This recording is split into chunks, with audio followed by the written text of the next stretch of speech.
Just picked this up off of second-hand surfboards. It's a fourth Chili Bean, so a new board, basically, or a second-hand board, but new to me.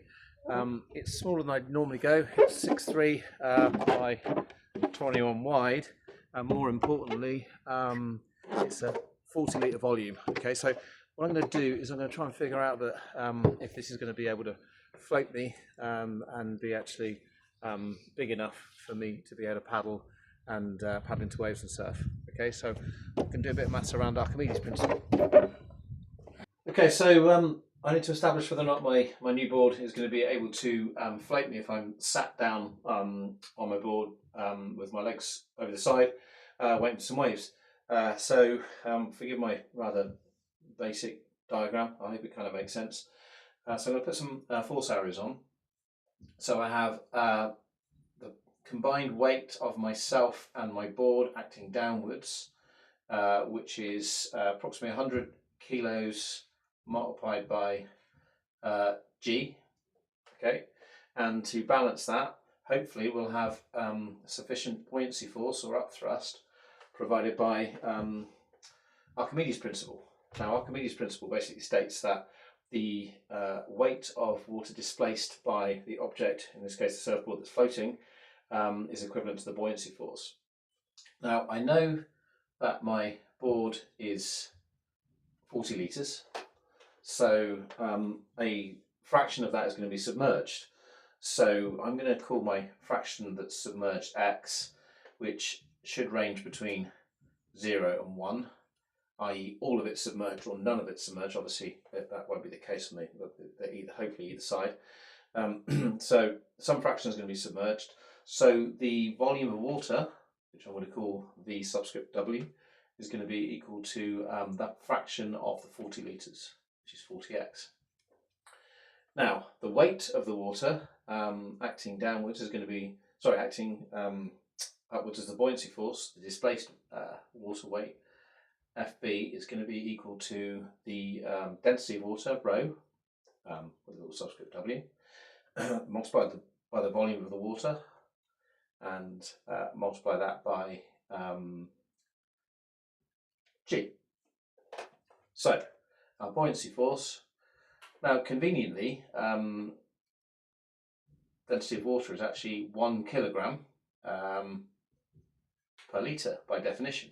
Okay, so that just becomes 1 multiplied by 40x times G is going to be the buoyancy force provided by the water displaced by the board. So what we can do now is equate this to the weight acting downwards, and we should be able to figure out what our value of x is.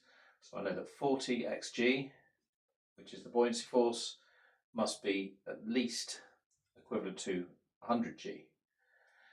You'll notice the g's cancel on both sides, so 40x equals 100 and x is 100 over 40, which you could probably agree is significantly more than our limit of 1.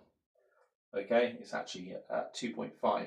So something's going wrong. We need something 2.5 times bigger in volume to support the weight of the board and myself. Now, what's happening here? That basically means the whole thing's going to sink. Now, if you actually look at the diagram, you'll notice that quite a large proportion of me is actually submerged. In fact, both my legs. So, bearing in mind that we're 70% water, you can almost argue that a person has a similar density to water. So that would basically stop the or negate the requirements of supporting my whole body weight. And in fact, I could make a kind of an estimate of about half my body weight, perhaps. So suddenly, we're no longer needing 100g. We might estimate 50g. So we get 50g is now, I'll put it on this side, just as I did before. So 40x g equals 50g. So I've got quite a lot of me submerged, therefore not needing to be supported by the buoyancy force. So x is now equal to 50 over 40, which is still bigger than 1. Okay, in fact it's 1.25. So the board will still be completely submerged.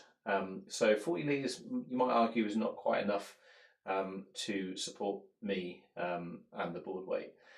However, when you are paddling, or more specifically when you're actually on a wave, the movement will create a lift force. So, you know, even though we still probably need a little bit more float on our board than I've currently got, we are roughly in the right ballpark figure. Okay, so I hope that makes sense.